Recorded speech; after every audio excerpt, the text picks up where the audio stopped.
The president వేదిక మీద ఉన్న మన ఐప్సో నాయకులు పల్లబ్ సేన్ గుప్తా గారు, యాదవ్ రెడ్డి గారు, అరుణ్ కుమార్ గారు, అలాగే సిపిఐ సెక్రటరీ ఈశ్వరయ్య, వనిజా గారు, ఇతర మిత్రులు వేదిక మీద ఉన్నటువంటి సుధాకర్ గారు, అందరికీ ఈరోజు ఈ సెమినార్కి ఇచ్చేసినటువంటి సోదరులారా, సోదరిమణులారా and guest from various states who are assembly here, అందరికి కూడా నమస్కారం. ఇప్పటికే మన ఐప్సో నాయకులు అరుణ్ కుమార్ గారు, పల్లబ్ సేన్ గారు, యాదవ్ రెడ్డి గారు చాలా విషయాలు చెప్పారు. ఎలా అత్యంత దారుణంగా పాలస్తీనాలో ఇజ్రాయెల్ దుర్మార్గంగా వ్యవహరిస్తున్నది, అలాగే వెనుజులాలో దుర్మార్గమైనటువంటి దాడి, ఒక దురాక్రమణ దాడి ఎలా చేశారు అన్నీ కూడా మన కళ్ళకు కట్టినట్టుగా వివరించారు. ఇక్కడ వీటన్నిటినీ మనం చూస్తూ ఉంటే, దేశంలో ఇటీవల కాలంలో ప్రపంచంలో జరుగుతున్నటువంటి ఘటనలన్నింటినీ కూడా చూస్తూ ఉంటే యుద్ధం మన ముంగిట్లోనే ఉందా అని అనిపిస్తుంది. ట్రంప్ బరి తెగించి వ్యవహరిస్తున్నాడు. ఇంకో మాటలో చెప్పాలంటే కండకావరంతో వ్యవహరిస్తున్నాడు. ఇది ట్రంప్ యొక్క వ్యక్తిగత అని అనుకుంటే పొరపాటు. ట్రంప్ వాళ్ళ ప్రతినిధి, కాకపోతే వాళ్ళ ప్రతినిధిగా చాలా అగ్రెసివ్గా, దూకుడుగా వ్యవహరిస్తున్నాడు. మొత్తం అమెరికా క్యాపిటల్, అమెరికా ఉన్నటువంటి కార్పొరేట్స్ ప్రపంచ ఆధిపత్యం కోసం చేస్తున్నటువంటి యుద్ధం ఇది. ఆ యుద్ధంలో దేనికైనా తెగిస్తాం, స్పష్టంగా చెప్పారు. దేనికైనా మేము రెడీ, ఏ దేశం మీద దాడి చేస్తాం, ఎవరినైనా లొంగ తీసుకుంటాం, ఎవరినైనా పాదక్రాంతం చేసుకుంటాం అన్నట్టుగా గతంలో రెండో ప్రపంచ యుద్ధ కాలంలో హిట్లర్ ఎట్టయితే పేటరేగిపోయాడు, అలా వీళ్ళు ఇప్పుడు పేటరేగిపోతూ ఉన్నారు. దీనికి అడ్డుకట్ట వేయటం ఎలా? ప్రపంచ అనేక శక్తులు ఉన్నాయి, వాళ్ళ మధ్య ఇంకా రావాల్సిన ఐక్యత రావటం లేదు.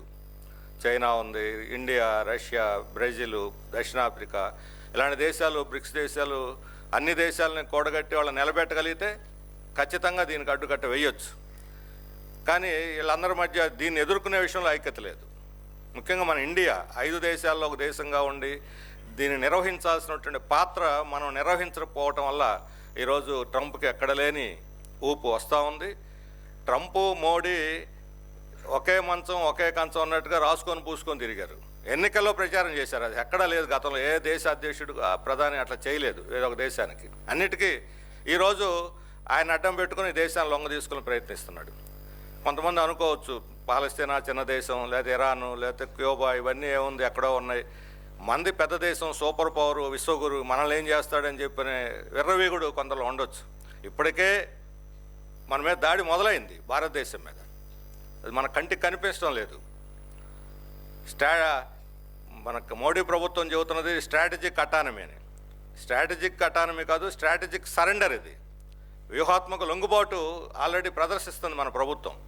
ఇతర దేశాల దాడిని ఎదుర్కోకపోవటమే కాదు, ఖండించకపోవటం కాదు. ఇప్పుడు చెప్పారు, వెనుజులాలో జరిగితే ఏం ఇరాన్ మీద జరుగుతున్నా నోరు మాట్లాడటం లేదు, ఇవన్నీ కూడా నోరెత్తుకు మాట్లాడలేదు. కానీ మన దేశం మీద, మన ప్రజల మీద జరుగుతున్న దాడిని ఖండిస్తున్నారని అడుగుతున్నాను.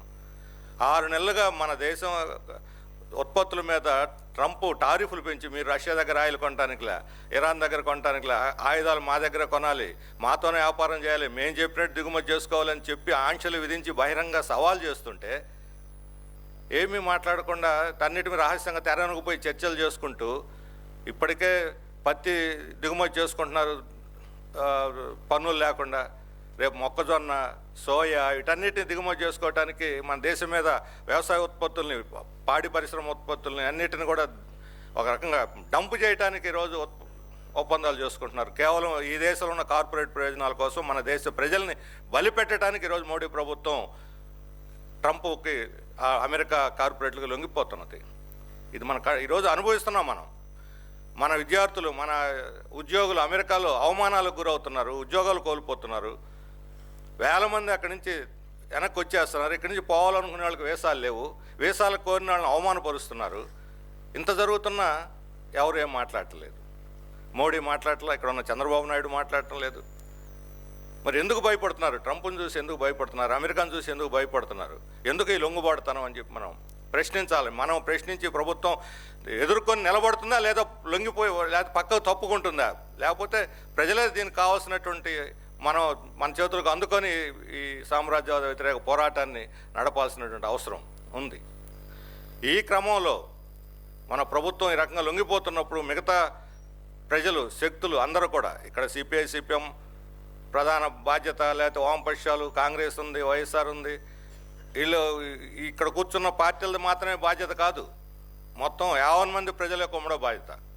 మాకు సంబంధించి సిపిఎం అలాగే సిపిఐ కానీ వామపక్షాలు కానీ ఈ విషయంలో ఇతర పార్టీలతో ఎన్ని విభేదాలు, కాంగ్రెస్తో విభేదాలు ఉన్నాయి, మాకు వైఎస్ఆర్తో ఉన్నాయి, తెలుగుదేశంతో ఉన్నాయి, ఏ పార్టీతో వివాదాలు ఎన్నున్నా సరే ప్రపంచ శాంతి కోసం, యుద్ధోన్మాదానికి వ్యతిరేకంగా, అమెరికా సామ్రాజ్యవాదానికి వ్యతిరేకంగా ఈ పార్టీలు అన్నిటితో కూడా కలిసి ఐప్సో సారథ్యంలో పనిచేయడానికి మేము సిద్ధంగా ఉన్నాం అని చెప్పి నేను ఇక్కడ ప్రకటిస్తూ ఉన్నాను.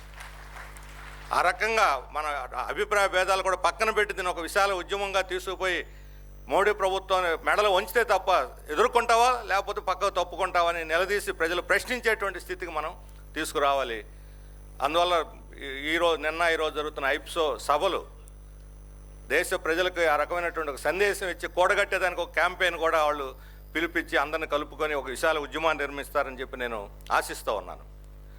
అలాగే మన రాష్ట్రంలో ఇక్కడ కూటమి ప్రభుత్వం అధికారంలో ఉన్నది. ఈ మధ్యనే చంద్రబాబు నాయుడు గారు ఒక ప్రకటన చేశారు.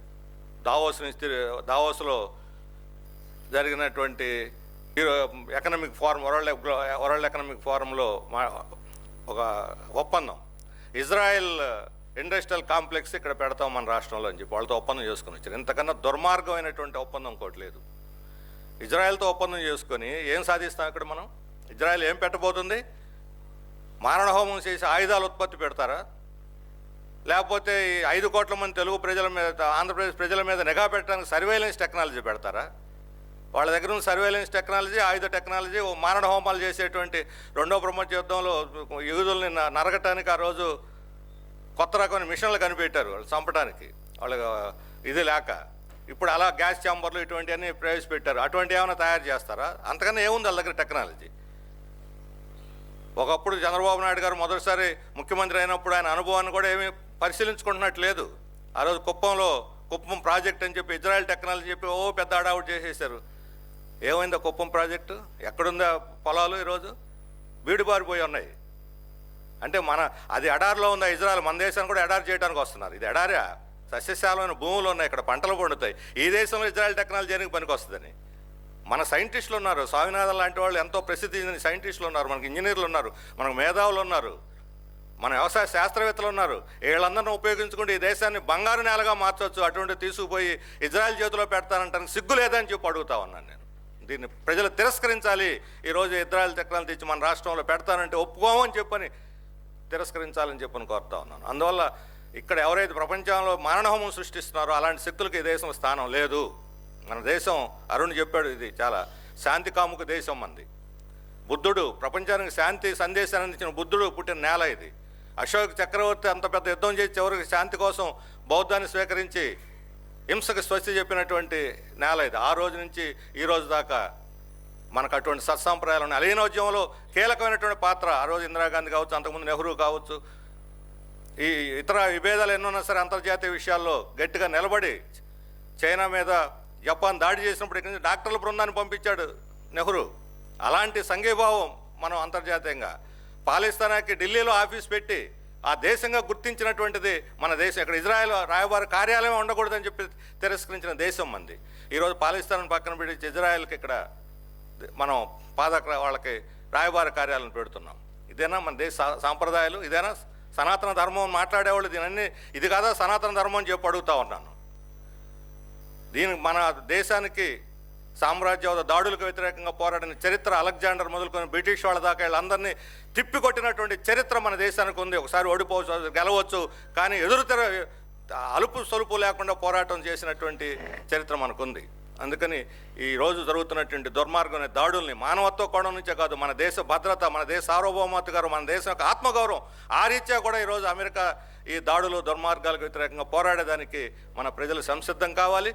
అందుకని రాబోయేటువంటి రోజుల్లో ఐప్సో పిలిపివచ్చు, వామపక్షాలు ఇవ్వచ్చు, అన్ని పార్టీలు కూడా దీనికి కదలి ముందుకు రావాలని చెప్పి రాజకీయ విభేదాలను పెట్టి మరొకసారి నేను విజ్ఞప్తి చేస్తున్నాను. ఈ రాష్ట్రంలో ఉన్నటువంటి ప్రధానమైన పార్టీలు తెలుగుదేశం, వైఎస్ఆర్, జనసేన, వామపక్షాలకు అందరూ కూడా కలిసి మూకమ్మడిగా ఈ సామ్రాజ్య వ్యతిరేక ఉద్యమాన్ని ముందుకు తీసుకుపోవటానికి కదిలి రావాలని చెప్పని అందరికీ విజ్ఞప్తి చేస్తూ ఈరోజు ఈ సభను జయప్రదం చేసిన మీ అందరికి కూడా ధన్యవాదాలు తెలియజేస్తూ సెలవు తీసుకుంటున్నాను.